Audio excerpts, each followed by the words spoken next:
Good afternoon, Namibia, and welcome to once again another session here at the Government Information Center.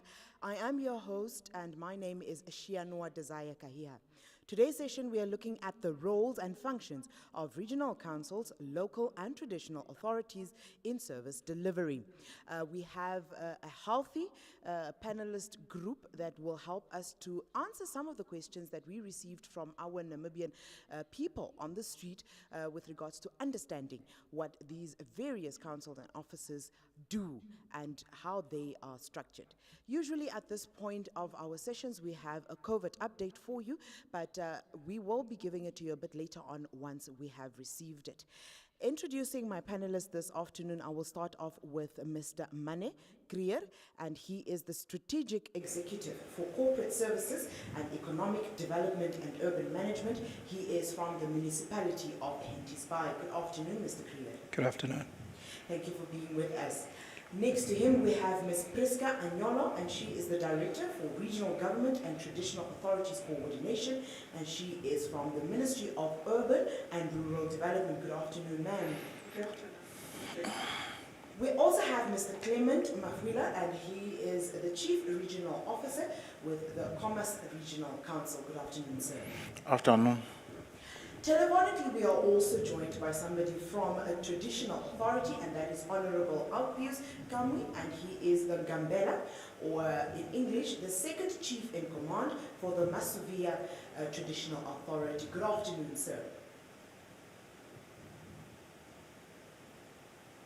Okay, I'm sure our technical team will be getting him back on the show with us in a short while, but while we wait for that, we continue with our session. Ms. Anyolo, we kick off with you. We want to understand, with regards to the various governments. The Namibian Constitution allowed for the establishment of 3 levels of government, one being the central government, the second being the regional government, and the third being the local government. Why do we have or need these 3 levels of government, and what are their specific roles and functions? Thank you very much. Let me start by informing you that Namibia is founded on the principles of democracy, unitary and sovereign state. And it is because of that, in terms of our Namibian constitution, that some layers of government, including regional councils, local authorities, and traditional authorities, Carry on, ma'am. are the subordinates of the central government. Where did these layers come from? In terms of article, let me start with chapter 12, the whole of chapter 12, consisting of 10 articles, starting from article 102 up to 111. The creation of this subnational government, which we call regional councils, local authorities, and to some extent, traditional authorities.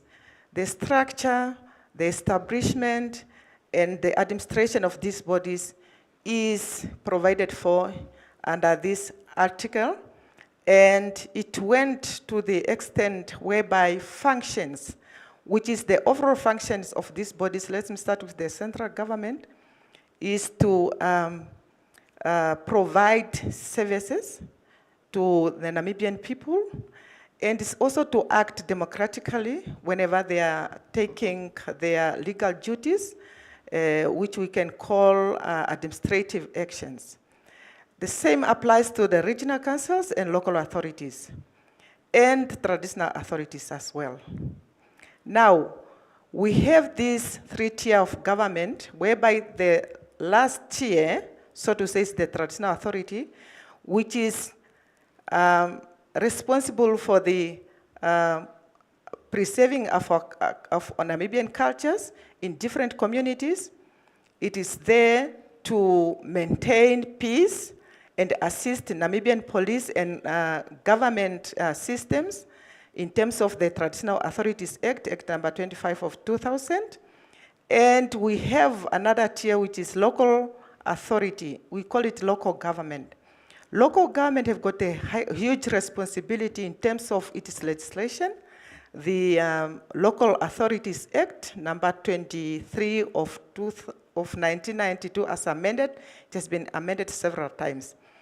And one of the huge responsibility of this legal entity is to provide services, starting from water provision, electricity, creation of cemeteries.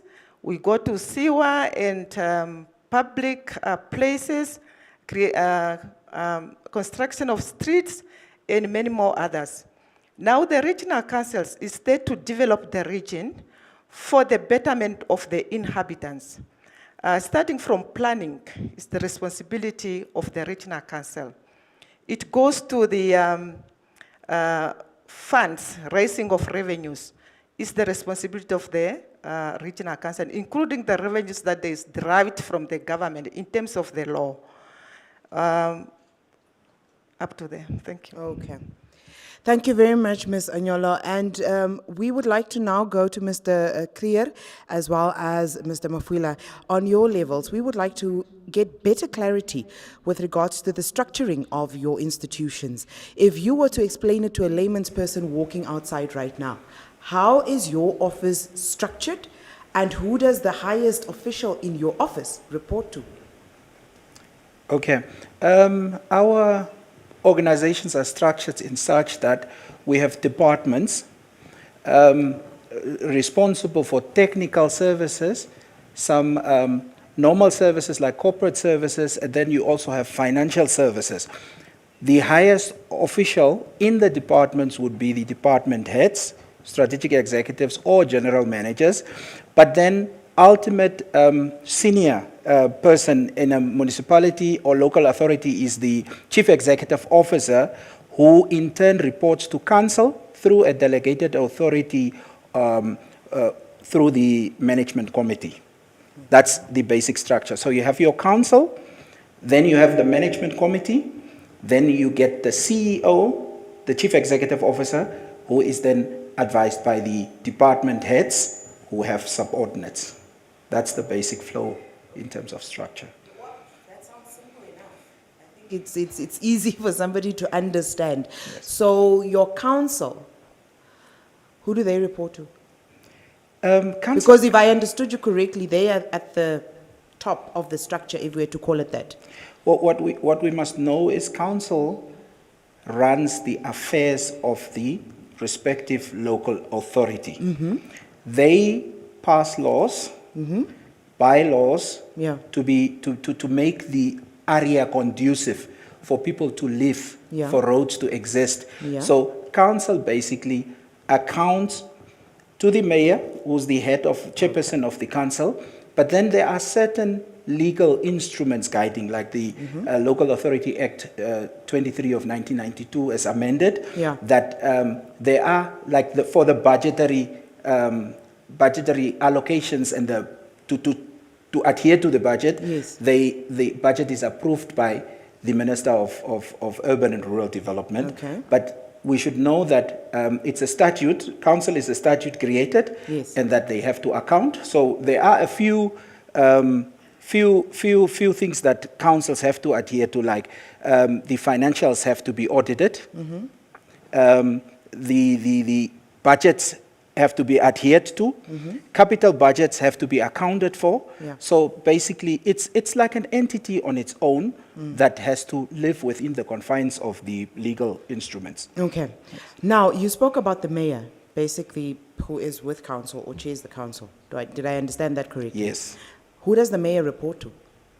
The mayor reports to the votership, the inhabitants of the town. Okay. They are actually the people he reports to, because they make promises, they are voted in, mm-hmm. there are certain programs that they want to implement, and as such, the whole entity must function in such a way, in perfect harmony, for things to happen in the town. So basically, the mayor is then held accountable by the community, not necessarily by a particular office per se, because of the electoral feature that comes into how they are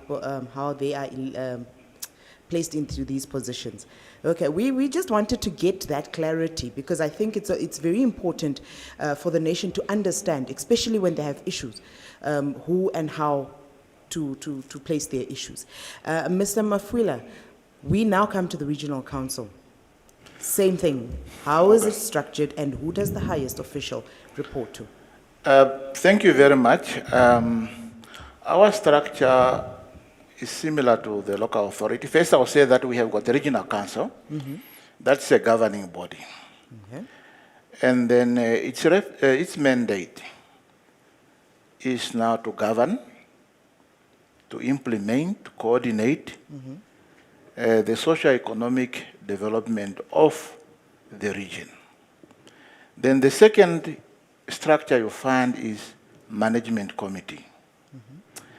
And before I move the management committee, I should hasten to mention that this council composed of councillors that were elected, constitute a council as a legal body.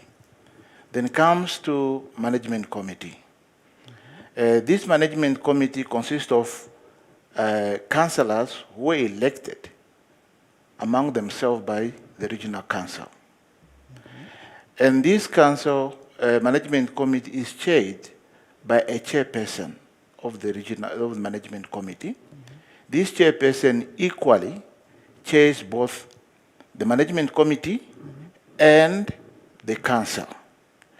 And then the responsibility of the management committee is to carry out council decisions. I'll just mention some few major ones.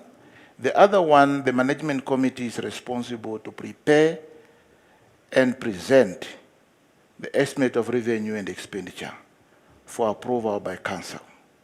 Okay. And the other one also is to oversee the implementation or the control of the budget. Then we move to the third structure, which is administrative. The administrative structure is headed by the chief regional officer, who is the chief executive officer and then same time an accounting officer. The accounting officer is appointed by the regional council. In this respect, the accounting officer is operating under the direction and the control of the council. Below the chief regional officer, we have got structures. We have got directors. For example, we have got the director of planning, monitoring, and evaluation. We have a director of finance and administration. We have a director of education.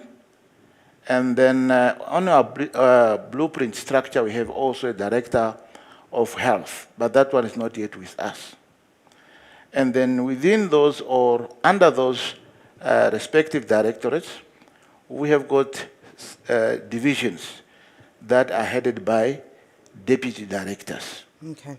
There's something that I picked up with what you explained a little bit earlier on. You mentioned a council. Yes. And then you mentioned a management, is it a management committee? Yes. Okay, and you alluded to the fact that these two bodies are chaired by one person. Yes. The person who chairs the management committee is the same person who chairs the council. Yes. Isn't that a conflict of interest?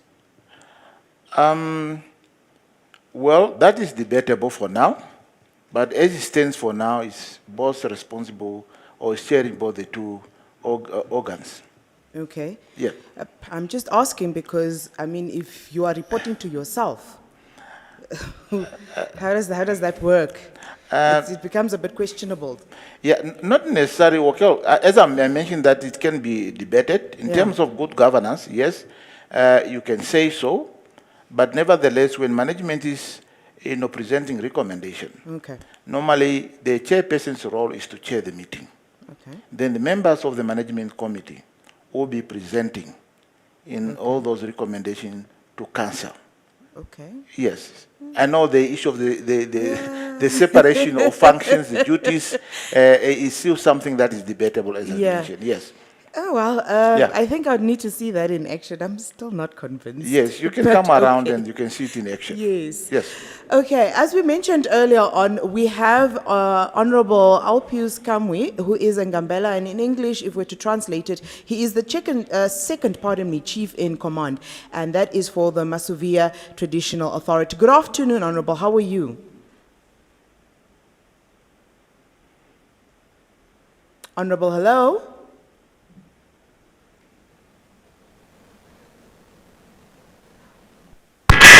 Good afternoon, how are you?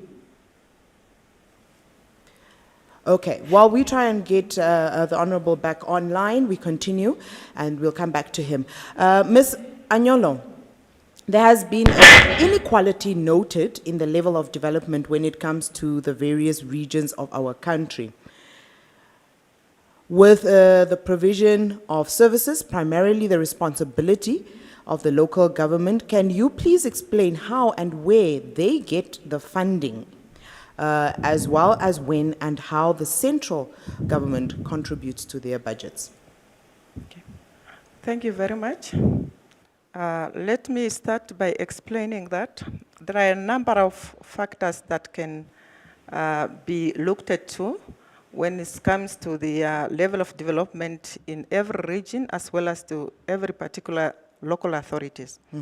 Let me say that we have got 14 regional councils, and in terms of the constitution, the number of constituencies are being governed by the constitution to set not less than or fewer than 6 constituencies in the region and not more than 12. So far, we have got bigger regional councils, and we are referring to the size of the population.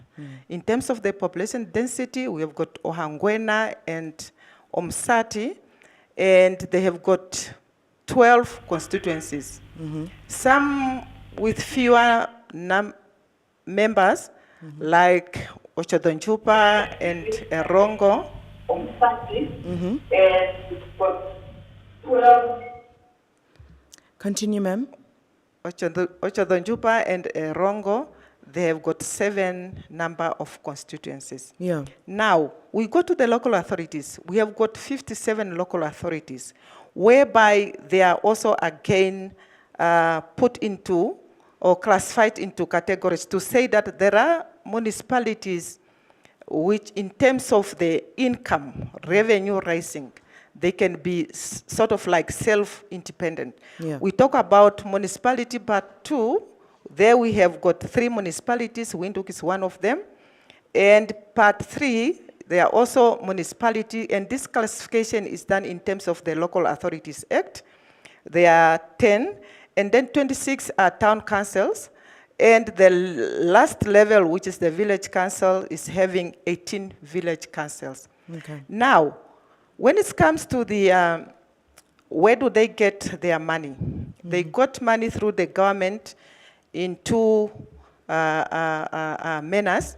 Number 1, through the funding of the capital projects, which is coming to the regional councils as well as local authority through the national development budget, through a national council. And we also provide them in terms of the law. It's a requirement that through their recurrent budget, we also budget for local authorities to give them subsidies in order to subsidize what they cannot afford from their revenue collection. And this is, let me go back now to the number of people in the localities. I talked about the size. The location is one of the factor to say that some regions are more beneficial or are more maybe luckier than others because of where they are situated. Let's look at Erongo. In terms of population, there are not so many, but if you look at the economic activities in the Erongo region that can make the region as well as the municipality, which is Wolfsbay and Swakopmund, more financially sustainable because of the economic activity in that region. You go to the Kavango West region, we go to economic development, and then it is like the communities are there, population is big, but the source of income is very low. Okay. And thank you. Okay.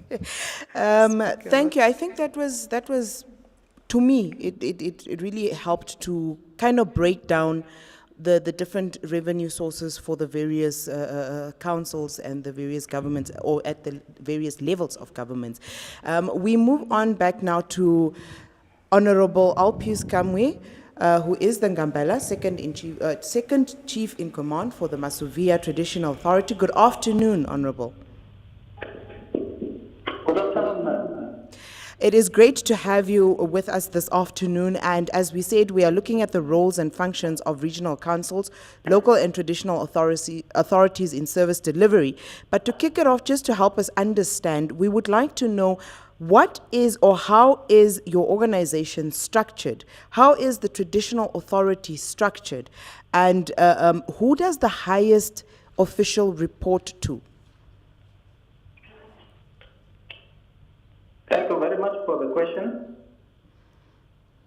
Yeah, the organization is structured in this way that the highest person in the organization is the chief. And the second to the chief is the second in command, who is known as the Ngambela by the customary law. And then comes other senior traditional councillors, then again traditional councillors, then comes the secretary. So this is the structure of the organization. Okay, and the chief basically, does he have anybody that he reports to?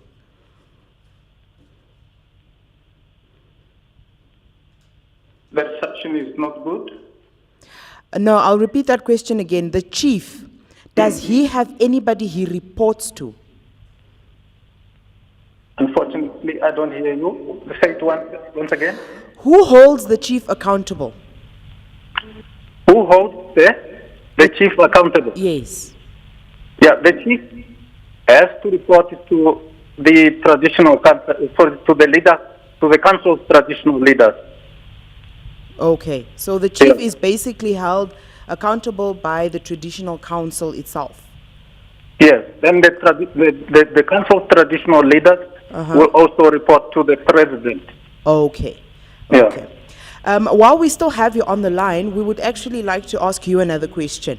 According to various official documents, an individual who is elected or given a position as a chief or a headman may not hold position or positions of political offices. There has or are reports of cases of these rules not being adhered to. What are the major cited reasons for these occurrences, and how do traditional authorities handle them? Have you had these cases occurring with regards to your jurisdiction as a traditional authority, and how have you handled them? Thank you very much again for another question. Now, those occurrences are there that a person who is holding a position in the traditional setup can also still, take part, say for instance, in the election of the political position. And in that regard, of course, that happens because people don't have information, that's ignorance. They are not informed that once you become a traditional leader, you can also not take, unless during the election you apply for a leave of absence as a traditional leader, a chief or a headman. Taking the length of the election, you are on leave to attend those political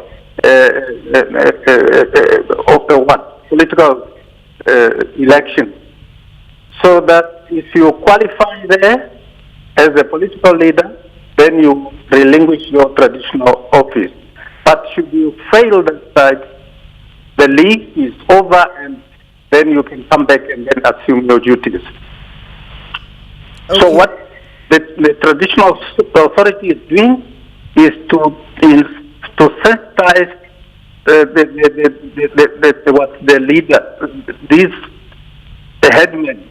Otherwise, the chiefs, they know. The chiefs always, when they attend their meetings at the Council of Traditional Leaders, they are informed about what to do should a chief intend to take a position or hold a position in a political office.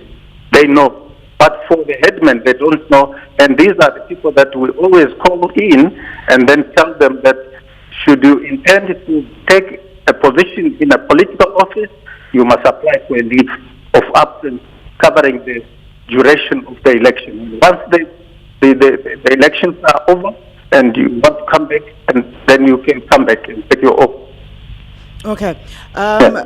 But Honorable, while we still have you on the line, I would just like to understand, when it does occur that this person is holding these two offices, basically, are there any penalties involved?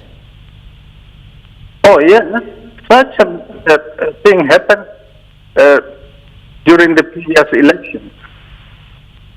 We could have some headmen, also taking part in the political election in the aim to secure a position there. And then, you see, just because traditional leaders don't get anything, especially headmen, they don't get money. They are not paid, and they just do that for the culture. Okay. Previous election. Okay. We also have one more question for you. One of the major conflicts that traditional authorities are usually faced with is land disputes and also inheritance, especially when you have the breadwinner as the male and they pass away. What are some of the resolutions that have been put in place to try and mitigate this problem by your traditional authority? Land disputes are very common. And what happens when there is a land dispute, or in the first place, the solution or resolution for land dispute will start at the grassroots level, the village, and in the village there is a headman, and then his helper, her helper. They will try and listen to the case, give some advices, and if they fail, because always the land dispute will involve overlapping, people not respecting the boundary, and other people trying just to grab land. And in that instance, the village fails, then there is a district, and on the district level there is also another leader who is supported by other donors. Then that case will be referred to the district, they will listen to it, and if they fail, then it is brought to the headquarters. The headquarters is the primary allocator according to the Land Reform Act number 5 of 2002.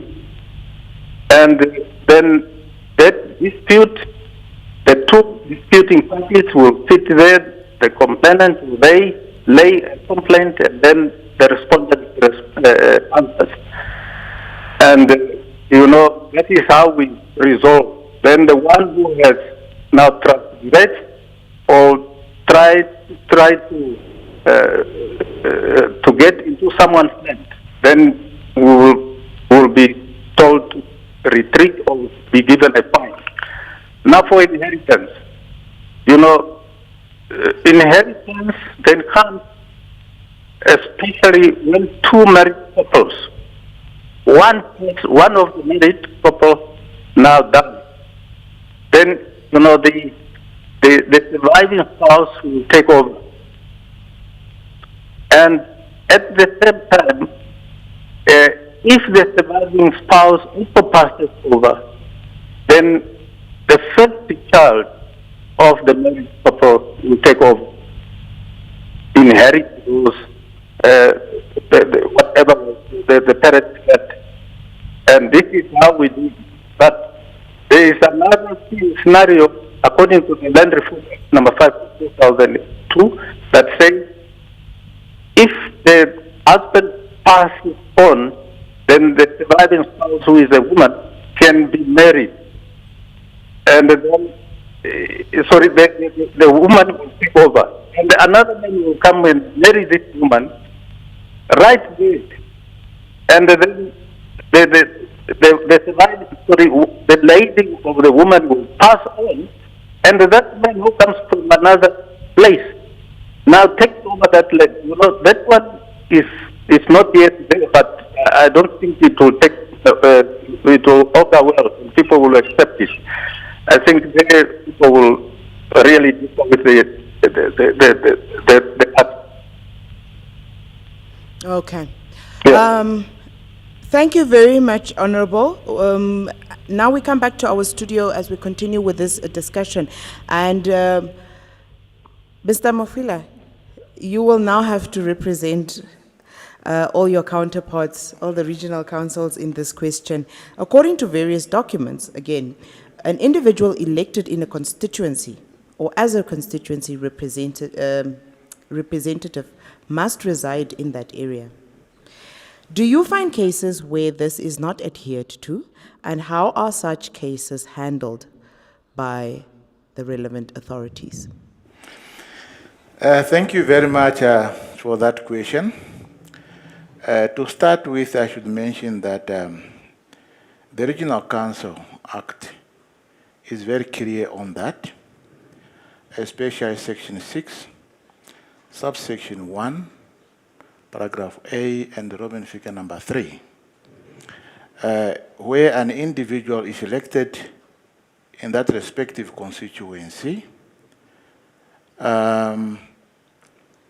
If that person perhaps might have been residing outside the constituency, the law makes provision that within 3 months, the person can be able to relocate to the constituency. Okay. Then now, in terms of the cases that has been reported, yes, we have had cases of that nature.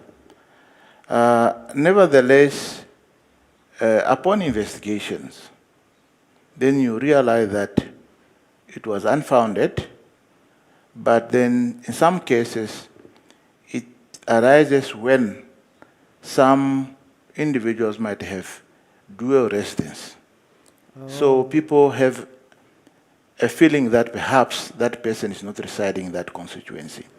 Okay. Then as to the way forward, in case it happens that it's true that person is not residing in the constituency in which she or he was elected, the law is very clear that that councillor will be disqualified as a councillor. Okay. So there are penalties, there are rules in place, Yes, they there are are rules. being followed, and if it does occur, Yeah. these penalties are handed down Yes. heavily. And penalties, look, when we speak about penalties here, we're not necessarily just looking at the monetary penalties, but as in these are the rules, this is the consequences, is what we're referring to. Thank you for that one. Mr. Krier, money is a problem. As the municipality of Henties Bay, how do you source for money, and do you have some form of a leeway in which you tap into, let's say, budgetary provisions from the central government? Okay. It's twofold. Some of the funding comes from the central government through capital projects, and then the rest is the recurrent budget that is raised through your rates and taxes that the residents pay. Okay. Some money is raised in general in local authorities through bylaws, where there are fines for not adhering to regulations. So that's how you raise the funds. So the government, through the National Planning Commission, allocates a certain amount for capital budgets. Now, the capital budgets, it's to develop the local authority, build roads, maybe services, And then also then you have your strategic partnerships like with the REDs, the regional electricity distribution companies. But then there's also another avenue where you have public-private partnerships. If you can successfully implement it, then you also have joint ventures through which you can then raise the necessary capital or necessary expertise to be able to enhance your function in general. Okay. That is actually a good point that you just brought on, the whole public-private partnership. Now, we also just wanted to follow up on that one. Hentisbay is known to be one of the small municipalities, if I can put it that way. The revenue that you are generating at this point in time, do you think it allows for expansion of the municipality at the rate at which you plan? Well, it's currently very difficult. The revenue that we generate is barely enough to sustain currently the plans of sustainability. Why? This is because there are no employment opportunities in that enclave. Hentisbay is like an enclave. You have basically, you compete with bigger towns, your Wolfish Bays, your Swakops, but then so is any other town. Any other town faces its challenges. If you don't have industries, if you have a difficulty attracting investors, or you have difficulty attracting businesses to establish and create employment opportunities, you will not be able to generate as much from the rates and taxes also. So it's twofold. Your inhabitants need to work in order to pay. There must, it's a give and take, you know. If you don't have that, it's very difficult. Okay. It's understandable, give and take, because that's where you generate the revenue from. Mr. Mafuila, and maybe with the assistance of Ms. Anyolo, starting off with you, sir. Briefly, because we are running out of time. Decentralization, this was introduced a few years back. And it was with the aim of bringing services closer to the people, if I understood this, the mission behind it correctly. Can you give us very shortly what it does actually mean? What are the lines of reporting and supervision, and what it means on the budgets of both line ministry and the regional councils? Okay. Thank you very much. Yes, it's true. We have a Decentralization Enabling Act that make provision for a delegation of functions to regional council. Understandable, so that the main purpose is to improve safe delivery by the regional council, with the ultimate goal of creating value for the citizens. In this regard, as much as the regional council gets that one, we have to understand that world is constantly changing. And then, in that respect, then us as government, we need to be intuitive to realize and respond as new technologies are coming. Also new challenges, social challenges, and then citizen needs emerges. It's again that background that for us as regional council, we have to work as a team to avoid operating in the silos, so that we can add value. And then I should also hasten to mention that the trend in the world have changed in order to deliver public service. In that regard, we are talking about regional government, local authority and traditional authority should focus in terms of citizen experience. That in itself becomes central. If that becomes central, it's important that it will drive the triple value impact, meaning that we have to make sure that our systems are efficient, and then the missions are effective, and then we increase citizen satisfaction. Okay. Quickly, we have actually run out of time, Yes. but this last question is of importance. Starting with Mr. Creer. So can I touch on the budget? Yes, briefly. Yes, briefly on the budget, as was mentioned here, the reporting and all those. In our context is that now, the budget that we are referring to, since we have got one target, in terms of the law, the regional council or the local authority should consult regional councils. Okay. Yes, that is by law. And then when they have consulted, agreeing in terms of the issues of a plan, how they're going to deliver the services, then they have to refer it to the ministry, Okay. where the minister will authorize that budget. Okay. So now the main streams of our revenues for regional council, if I can hasten to mention that one, is subsidy from the ministry.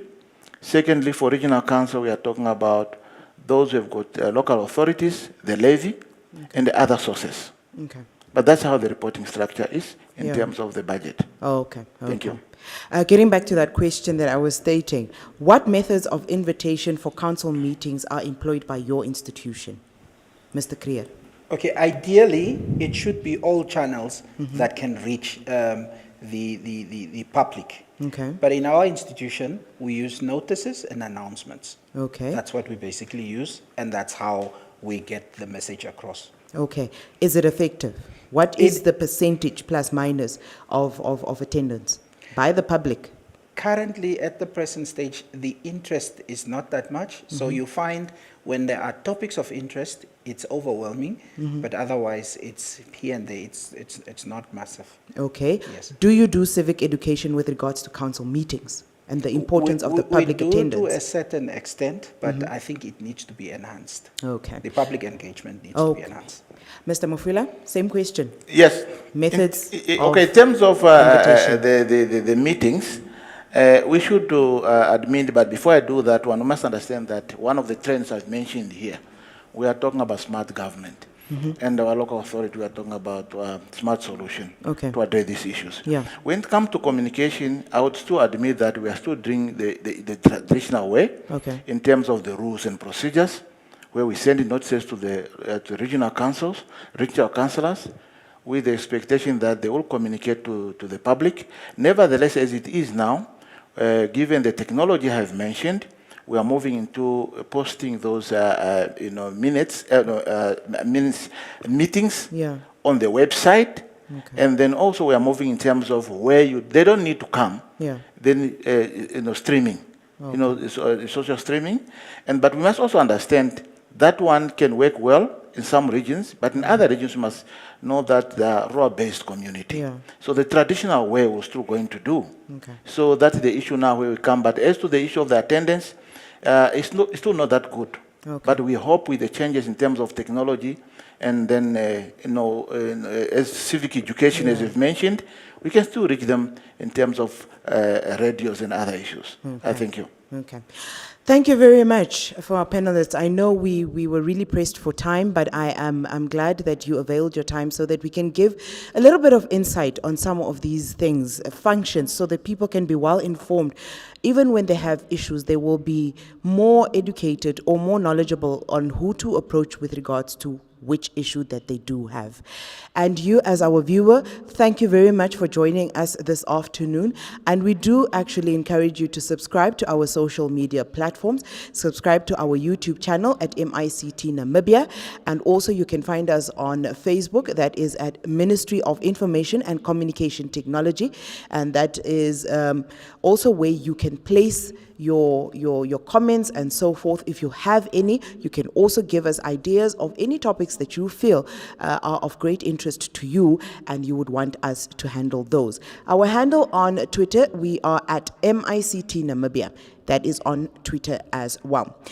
With that said, please do join us tomorrow morning. That will be at 10 o'clock in the morning, as we will be looking at the accreditation within the public sector for NIPAM by the NQA. That is tomorrow morning at 10 o'clock up until 11 o'clock. With that said, from myself, Shianwa Desire Kahiha, along with my production crew, have a good day.